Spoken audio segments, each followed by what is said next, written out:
This, some of you may or may not be familiar with, is a Snuggy stabilizer.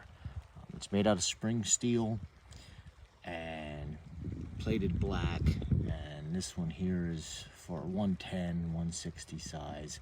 They make a bigger one.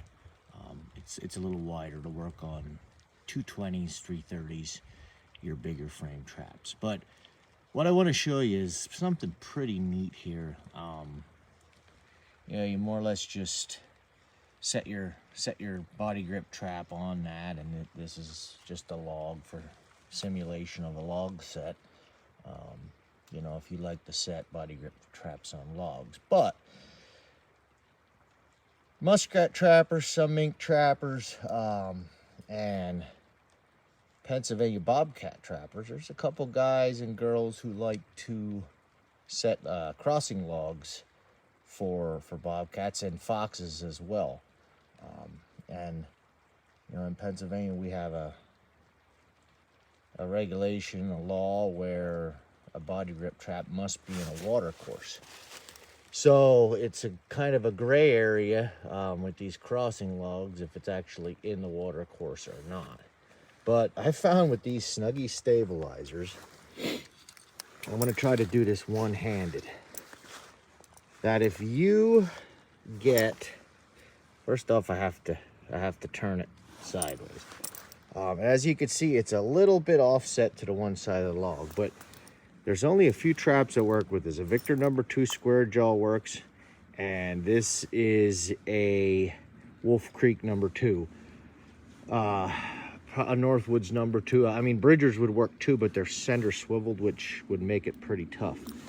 But I'm gonna try to do this one-handed. So you get the frame in the one side like that, and you push the spring into the other side, push it down, and that is pretty solid. I mean, it's not perfect, but it's a heck of a lot more solid than just laying it in a notch cutout. And you could notch that if you wanna get that trap lower. But honestly, I never used a lot of log crossings, but I would actually drill a hole here and here, kind of on an angle, and I put sticks in there. Just push a stick in the hole I drilled, and that kind of made a stepping type sticks. My thought would be they'd stutter step to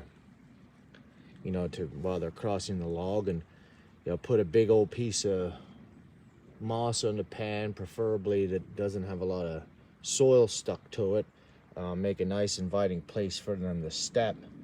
But yeah, these Snuggies they work pretty good for what I just showed. And then obviously, muskrat trapper, you can just use a long screwdriver. You could screw these underwater on a log, and when your muskrats are crawling up on that log, you can make a pretty easy set for them without a whole lot of work. It's almost impossible to chop a notch underwater. You just splash water everywhere. But I sell these on my website, www.tstrapline.com. I have both sizes on there, but you're gonna want the smaller one if you're trying to do log crossing sets with the Snuggy. So till next time.